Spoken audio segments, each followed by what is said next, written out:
Hello, hello, hello. Hi, what's going on? I'm Sandra Funk. This is Design Sips, where we drink a little bit of wine and we speak about the business of interior design. I'm so thrilled to see you.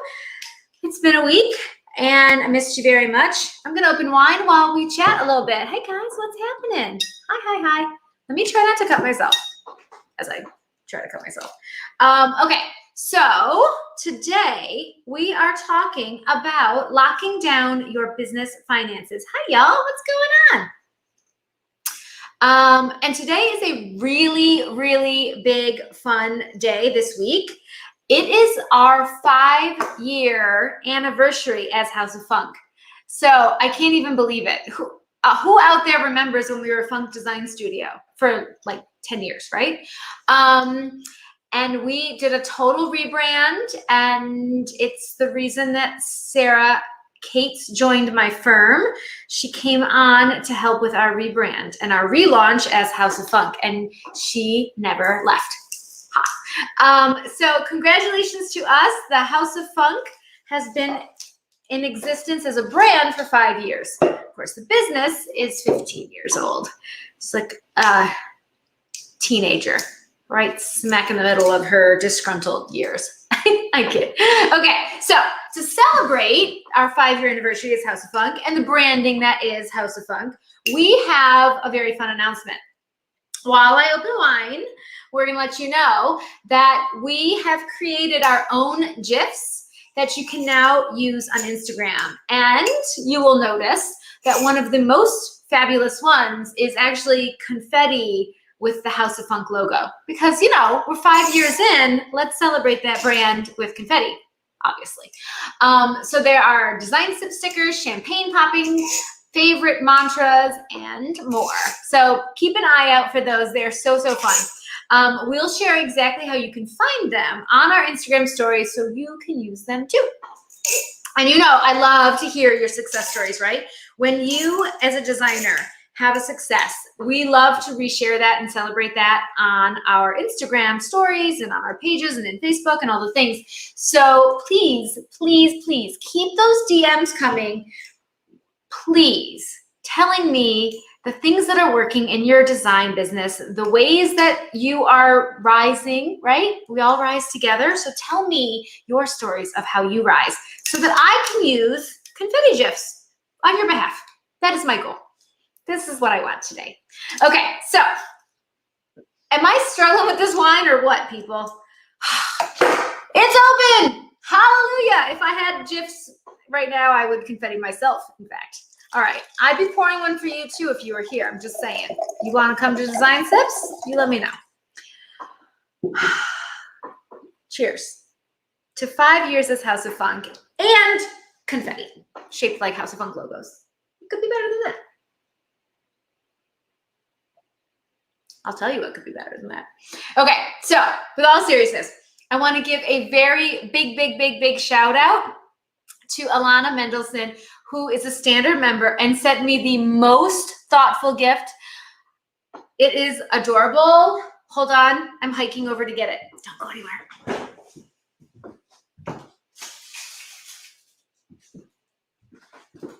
When you have to run out of Design Sips because you need the gift. Okay, will you check this out? So Alana Designs creates these beautiful string art, and she made me a House of Funk logo. Are you looking at that? It's like still in the packaging because it was a gift for Sarah and I refused to unwrap it until Sarah's in town. Will you look? Anyway, she makes me so happy. Thank you so much. I love this with all of my heart. Like I said, there's nothing more that I want than to hear the ways that this is all working out for you and that we are stronger together and that we all rise together. So one of the things that Alana says, she says, I could have imagined, she said, I'm so sorry, I'm doing my thing. She's learned so much, how to stand in her space, so much that she's learned from the standard. It's just an incredible situation. Anyway, thank you so much. I love it. There's a plethora of information, but like just happy to see that the standard is working for your business and it's making you so happy that you created art for me. Thank you. I love it. Okay. On today's episode, we're not only opening wine and celebrating a 5-year anniversary and thanking people for gorgeous art, but we are also talking about locking down your business finances. This is so important, right, people? We are in business to make money. It is our livelihood, right? It's how we put food on our table for our children. Obviously, it's also our passion and our art, but we have to keep our eye on the ball. If we are serious about being in business and this being a money-making venture, then we need to know our numbers. It's crazy, crazy important. Okay, so here is what we will be covering. I'm looking around to make sure everything is set up right. I tech glitched on the last couple design tips because I was out of practice. So I'm hoping that I'm all set now. Okay, so here's what we're covering. Why I call budgeting manifesting wealth, okay? So we set budgets, which are limits. We manifest wealth, which are goals, okay? So we just talk about wealth manifestation instead of budget in our firm. Business finances and where to start, and how to set project minimums, how setting project minimums, my apologies, leads to better profits. So let's dive into the questions that I've received over the years, over the week, over the time that we've been doing design sips, which we should probably figure out what the design sips anniversary is. But anyway, I digress.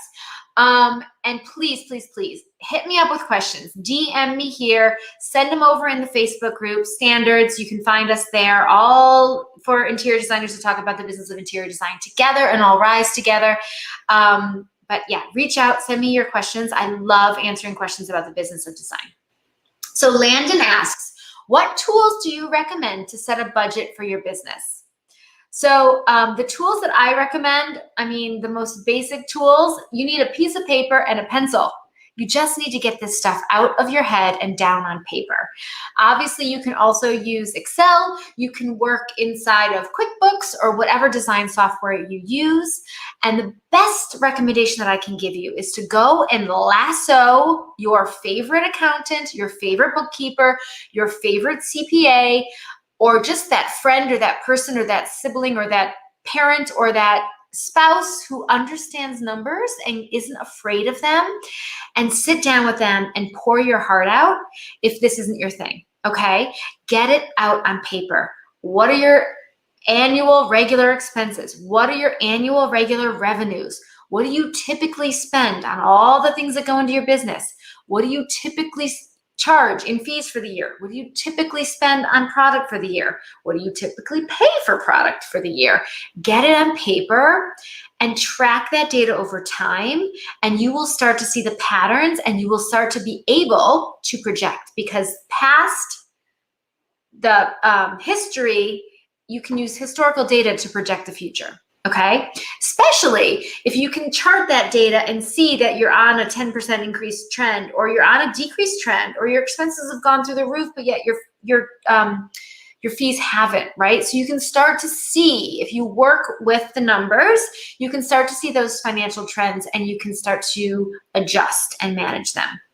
Again, if everything I'm saying just makes you want to cry, find a friend. This is an ideal phone a friend situation. Now, you know that I like to delegate to the experts. Like, if somebody else out there could do it better than I could do it myself, or I could make more money doing something else and somebody else could do this for less, I will delegate it. I am not just going to keep analyzing my finances on my own personal plate because it doesn't light me up. And I do think that there's somebody out there in my world that can do it better than I can do it, right?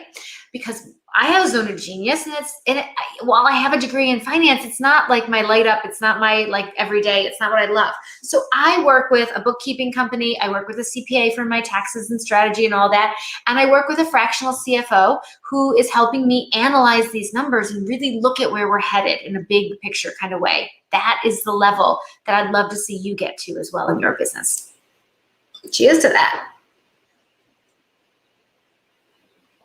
So I want to hear if you do your own finances or if you phone a friend. Let me know in the comments. Nikki asks, I feel like I've been flying by the seat of my pants. Where do I even begin to monitor my business finances?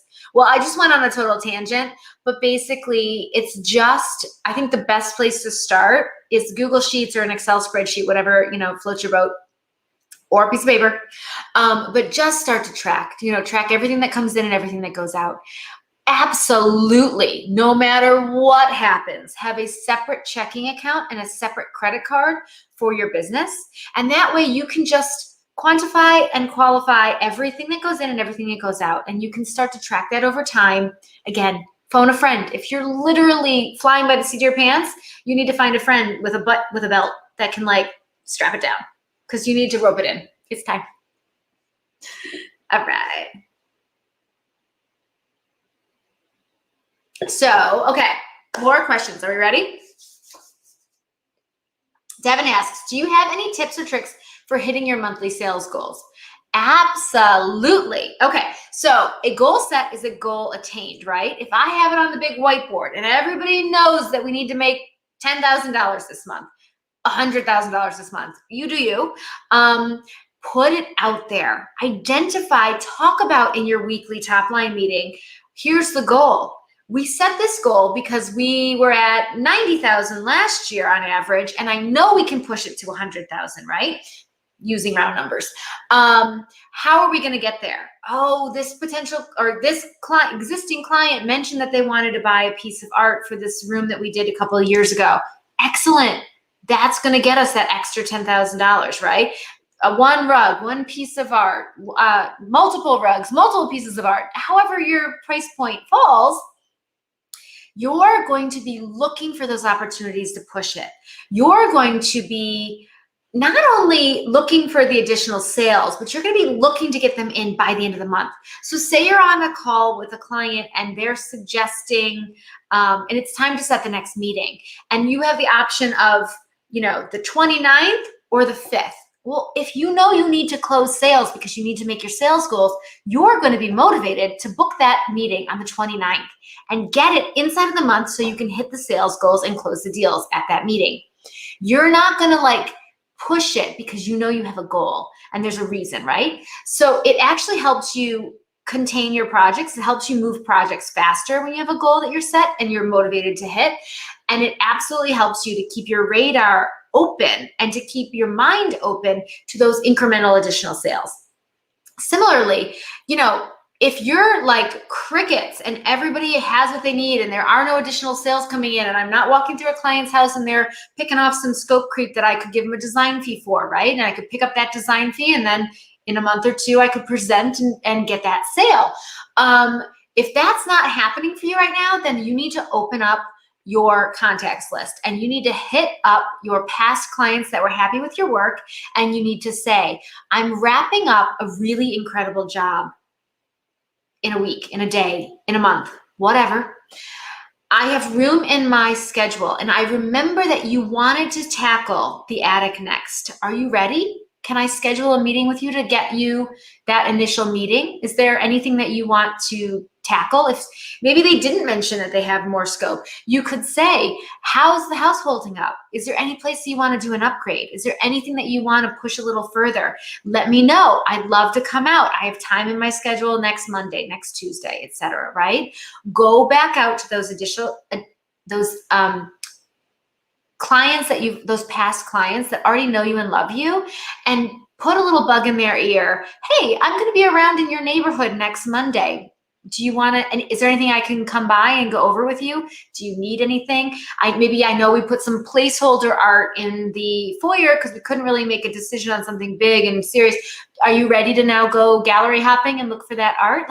Whatever it is, right? When you have a goal, you will start to, your subconscious will start to work out how to hit that goal in the back of your mind while you're just doing your everyday tasks. But if you never set that goal, your subconscious doesn't know what to work on.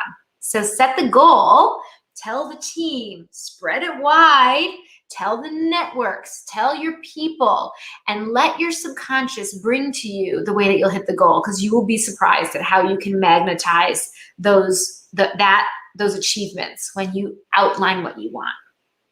Let's do it. All right, wine break. Who's in? Wine break?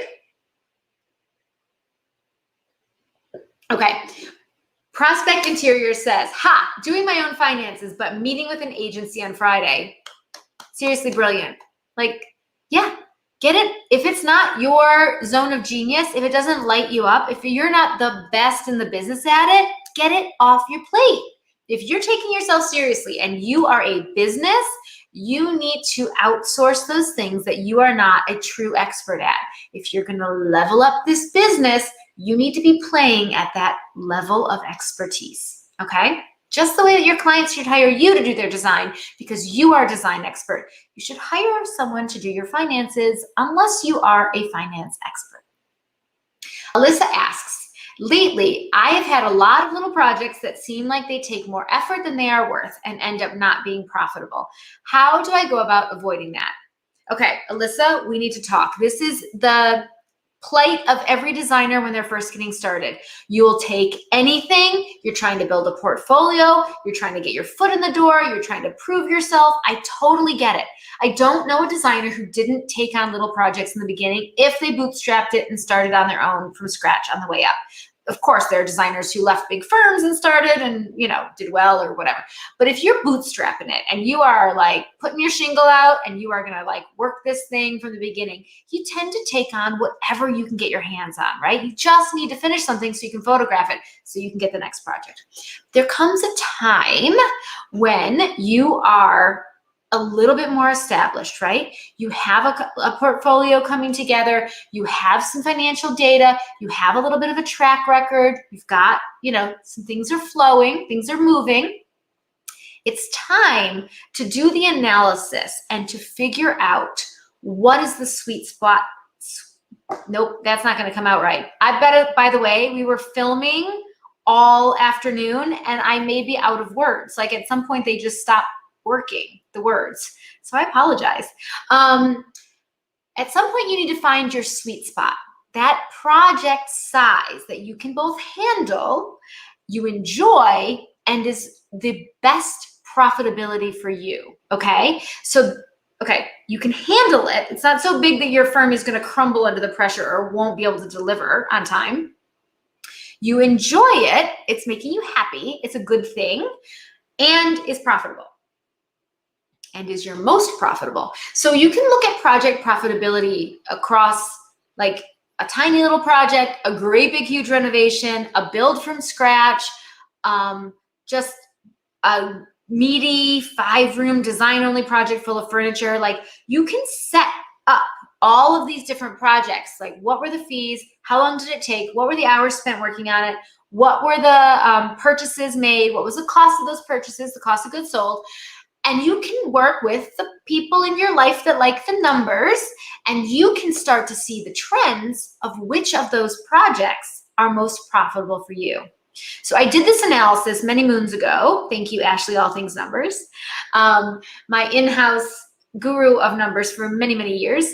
And we went across all of our projects and analyzed the living poopy out of them. And what we figured out was I shouldn't take on projects that are less than 3 rooms, right? And or that have a budget of less than $150,000, because those little tiny projects or those smaller budgets don't give me enough bandwidth and enough meat to make it worth all the administrative to set up that project, all of the communication that goes with that project, all of the customer service that goes with that project, right?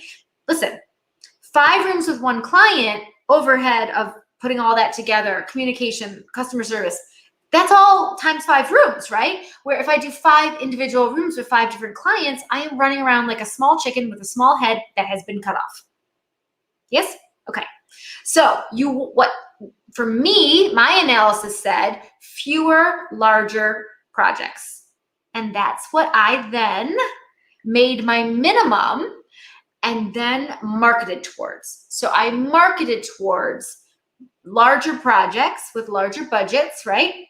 And then I also followed it up by having my team help me vet potential clients. So if a client had 1 room or 3 rooms with 1/8 of the budget that was needed for it to be a truly successful project at my firm, at my price point, then we said no thank you to the project, okay? And we started to speak to a client that had a bit more of a budget and a bit more scope to do with us. And we made sure that we knew our client avatar and that our marketing is on point. And man, oh man, when you know what you need for success and you know who you need to walk through your door as a client. And then you so you start in finances, you start in analysis, and then you turn it to marketing, and you start to market directly to that thing. And then you put in processes and procedures that filter out the non-thing that you need, right? Like, so even if people with one-room projects still happen to call me, that doesn't mean I'm taking them. I'm not even meeting with them. They're not even making it to me. They're getting to my team, and the team is saying we're not currently taking on one-room projects, right?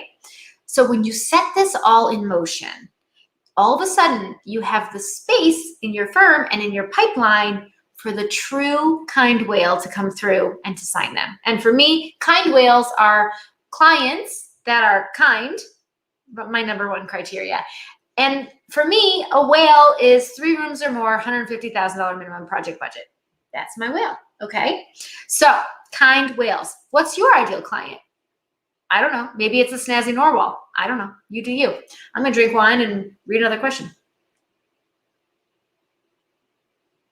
Okay. Marianne K, 13, asks, how are you handling clients who are crazy demanding right now?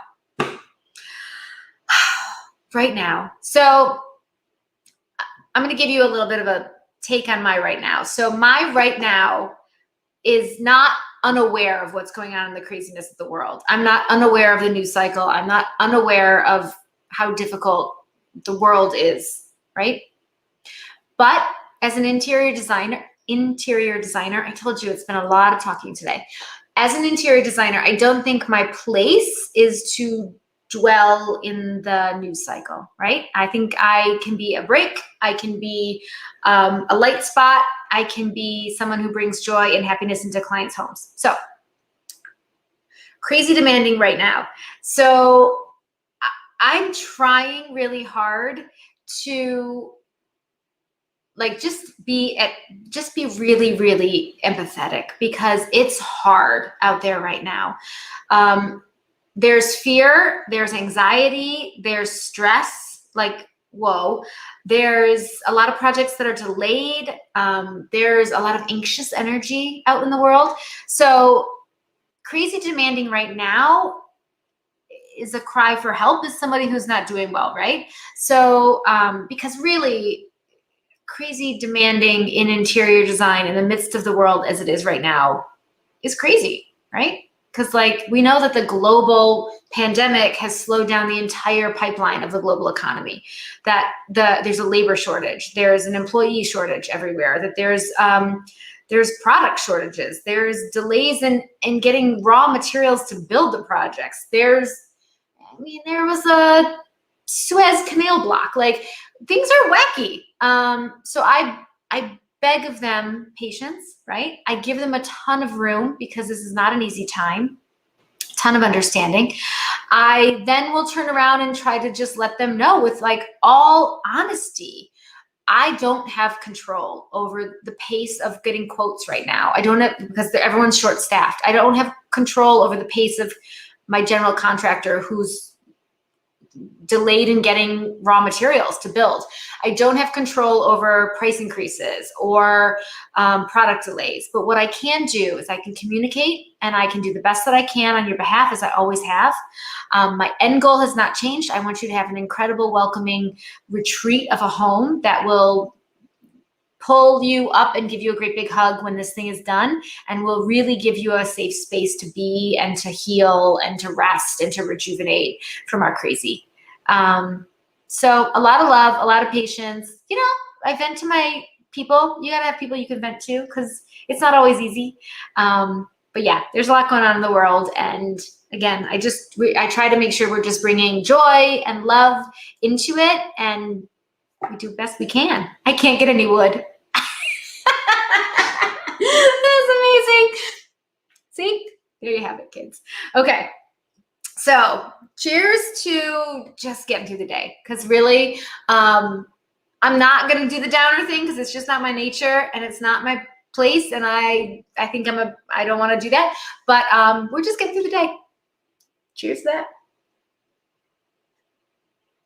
Okay, Christine asks, I know that I need to level up, but I'm afraid to make huge investments into my business and not have any money in the bank. Any advice?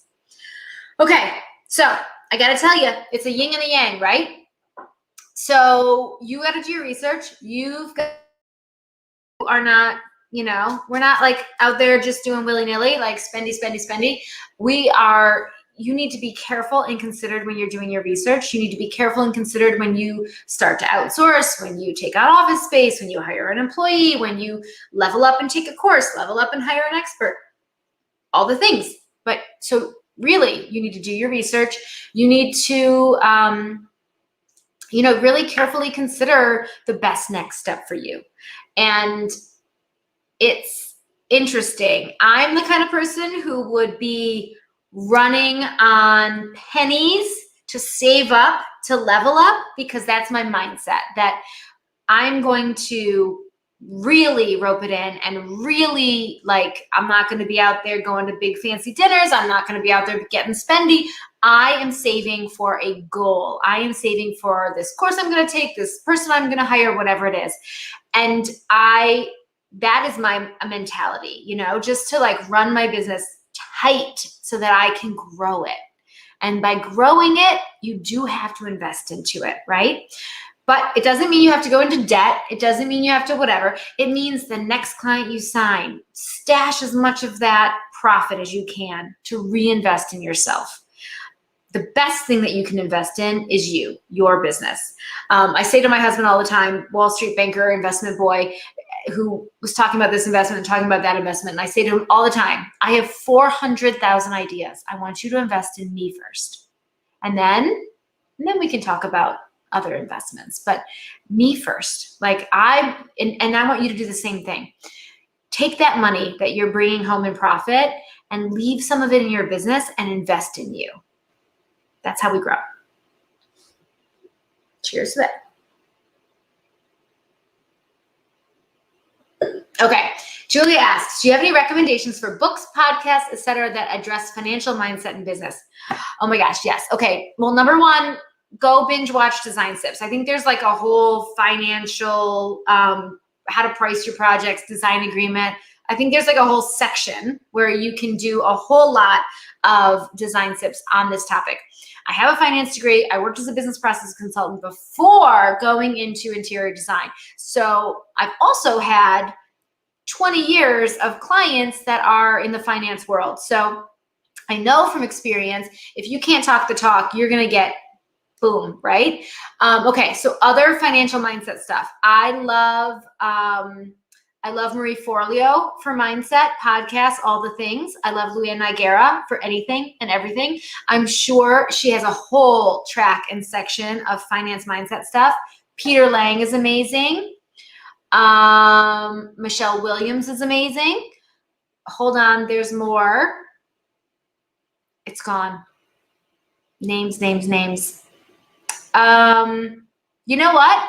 I'm going to put some notes together in the YouTube video of this, or I don't know, Sarah will figure out where we can put them, but there are more books and resources and people that I can give you on this.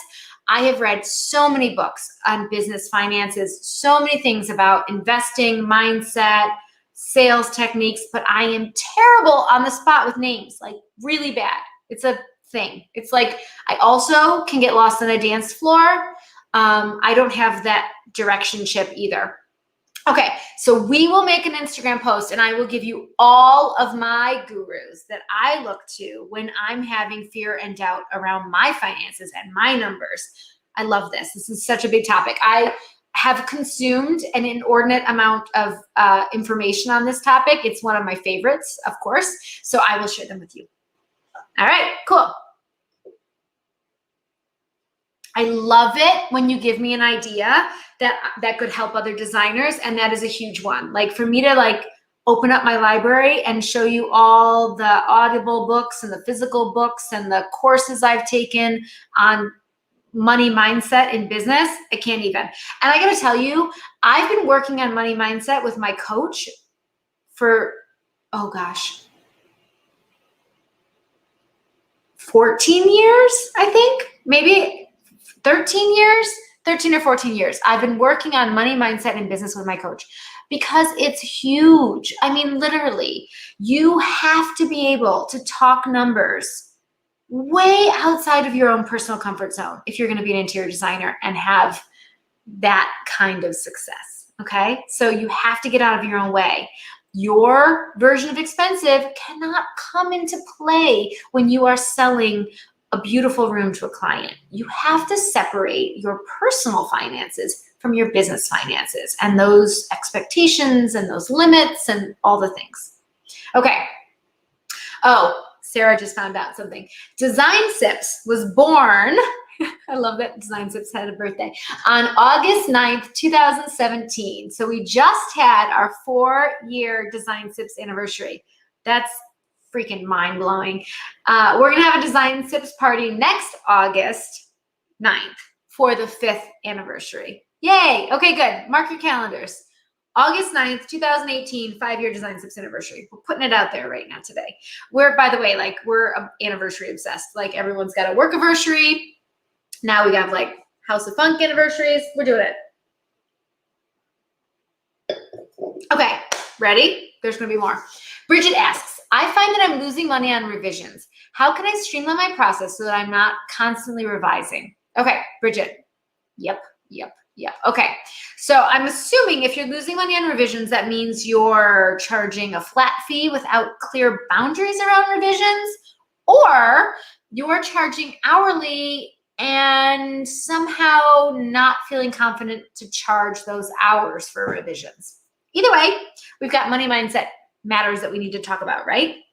So if you're not charging the hours, you absolutely should be. Oh, I just thought of another person that I love about mindset around money. Chad Lowe. I'm going to forget it. See, I'm just going to wait for the Instagram post. Anyway, there is an incredible business of home coach, author, consultant, Rob Lowe's an actor. Anyway, he talks about how his recommendation is to not just charge for revisions, but charge triple your normal hourly rate for revisions, because you don't want to be doing them. So why not disincentivize the client to do them?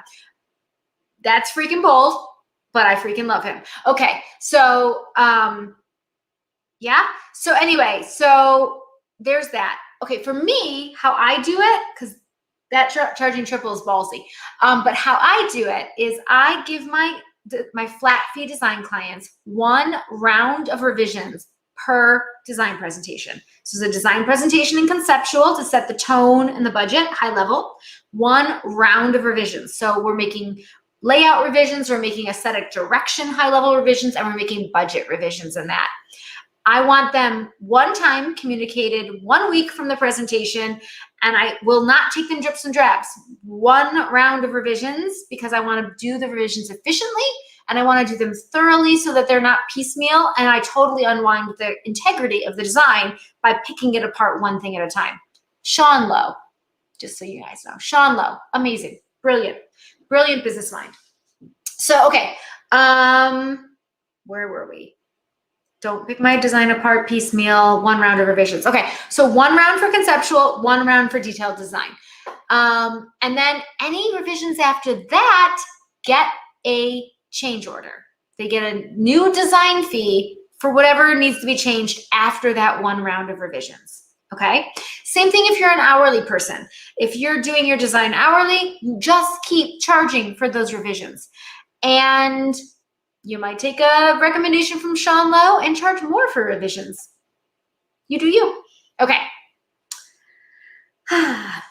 But Bridget, basically, you need stronger boundaries. You need to put a container around those revisions, and you need to be more clear and concise, because if you're not making money on something, stop doing it. This is a business. Yes, we are going to provide incredible customer service, but not to the point that we are not profitable. That is not a business. That's a charity. And I doubt your clients need your charity. Okay, carry on.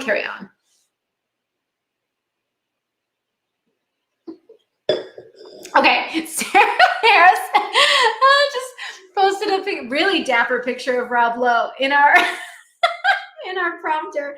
Thank you. He is really cute. Hi, Rob. Okay, so Natalia asks in the chat, how do you know it's time to get a studio space? Any rule of thumb? Okay, Natalia, did I say that right? Anyway, Natalia, Okay, studio space. I can only tell you my story, right? I don't have a rule of thumb, but I can tell you what happened for me. I had a toddler who realized that I was running a design firm in the basement and thus stood at the top of the stairs all day long, smacking her head against the door and screaming at the top of her lungs. So I knew that it was time for mama to get a little studio. So that is when my business stopped moving around the house and being in different spare rooms and went and got studio space. In addition, I saw that coming. The day that it really went to pot, wasn't a surprise. It had been building, and I saw it coming, and I was really doing what I said earlier. I was reducing my expenses. I was taking it down a notch. There was no, if we needed to get uptown, there was not a taxi ride. We were getting on the subway. We were going to Panera, not some fancy Upper East Side restaurant. Like, we were roping it in because I was saving for studio space. And when I finally signed my lease, I was really confident that I had the money in the bank so that I wasn't freaking out every single time I had to cut my rent check. Like, I don't know, I'm sure Michelle Williams could tell you, or Peter Lang could tell you the right number to have in the bank, but I had 2 years worth of rent in the bank when I signed my lease because I needed that level of comfort. I was so anxious about it. It was such a big commitment in my head. I'm positive that you don't need to have 2 years worth of your rent in your bank account. But again, a financial expert could probably tell you, your CPA, your financial advisor, you probably need to have 3 months of rent in the bank ready to sit there and be your safety net in case something goes wrong with cash flow, right? Think about a year and a half ago, right? When just the faucets went off and everything shut down for a little while. Obviously, there was rent accommodations that were made, but things happen. So you do need to have a cushion so that you're not up a creek if somebody doesn't pay their bill or their check bounces, but you also don't need to have the full thing in the bank. Like, you don't have to be a total nutcase. I just was. I had great space in my own home. I just got kicked out by my toddlers because they were maniacs. By the way, my toddlers are 11 and 14 now. So now I kick them out if they make noise. Okay, cheers to that. Wine is good, yes? Okay. Last question. Becky asks, what financial reports do I told you this word thing is done. It's done. What financial reports do I review in my business? So every single week, I review my profit and loss statement, my accounts receivable, accounts payable, uncategorized expenses. I'm sure there's something else, but I don't remember. But those are the ones that really catch me. And then every single month, I do the month view of that. So every week we're going through it. Every month we're going through it at a higher level.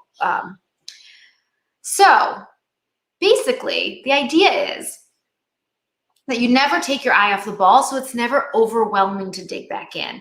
If you don't look at it for a whole month and there's something on the report that looks off, your client doesn't really owe you any money, so it got miscategorized, or that's funny, I thought I paid that vendor, but I can't remember, and now I gotta go dig and do a big archaeological dig into my finances, right? So that little weekly check-in is like boom, boom, boom, glance, right? And then the monthly is like, we set goals, did we make them? Like, where are we at in our goals? But that weekly is like uncategorized expenses. Is there anything weird going on in AR? Is there anything weird going on in AP? Like, glance, right?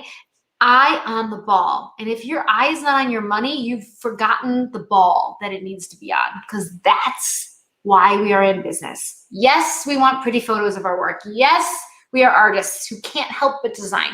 Yes, we have a natural gift and it's our calling. But dear Lord, just go do pro bono work. Be like a gift to the people and give away design. If you're in business, you need to be looking at your numbers. It's crazy important. And again, if that totally freaking overwhelms you, phone a friend. Make sure you can trust them and have them help you oversee all of this. Now, when I say they can't be the one who oversees it. You have to be in your own numbers. You have to be in your own bank account. You have to look at your own credit cards. If you hand it off to someone else, it's dangerous. Don't do it. You have to be in your numbers, right? This is why we do it all. I know we do it all for all the other reasons too, but this is a big part of it. So you got to get comfortable with it. You know, you can get help with a coach. You can get help understanding. You know, a big part of the standard is walking you through those numbers step by step, really helping you understand, like, here's how the budget, here's how you set a budget, here's how you set appropriate fees so you can be profitable. Here's how you set boundaries so that you don't get taken down the river. Like, we do quite a bit. But at the end of the day, you still need a person who's in your numbers with you, who can help you if that's not your comfort zone. Yeah? Yeah? Who's with me? There's like a wine dance going on. I don't know. Okay, so we are less than 30 days away from our next standard launch. Who's with me? Are you going to finally take the great big standard plunge? You guys, I cannot explain to you. I mean, look at this present. Someone sat down and made me this present. And that's not the first present. The standard is changing businesses across our industry. It is literally blowing open the conversation around how to run a truly incredible design business. Profitable, fun, a joy for the clients. The clients love this process. They love a flat fee. They love to know exactly what they're getting in for. They love the level of communication we bring to every project. They love the level of like checking in with conceptual design before we dive deep into detailed and have a whole bunch of rework. There is nothing that I can tell you. Like, let the standard members tell you. Go to our Instagram, go to our Facebook group, go talk to standard members about what the standard has done for their business, because I promise you, they bring me to tears. They knock my socks off. They tell the story better than I could ever tell it. But I want you to go and start to do a little bit of research, because it's out there and the standard is 100% ready for you. All right. So we have a Design Sips alumni episode coming up. In addition, we have last launches 6 months ago, Design Sips episode that you can find. We'll promo it on Instagram. We'll throw it into the stories or something so you can find it easy breezy. You will see me like literally almost lose my shit because they are blowing my socks off. Sarah vetted everyone who was on that episode, so I hadn't heard the stories. I didn't know what they were going to say. I knew they were positive. I knew that they were happy with the standard, but I had no idea how much the standard had transformed their businesses and therefore their lives. So go check that out. So good. It's like pure gold. And then we have the new alumni episode coming up this Thursday. I will see you. I'll have wine. You bring whatever works for you. And together, we will all rise. All right. Peace out, y'all.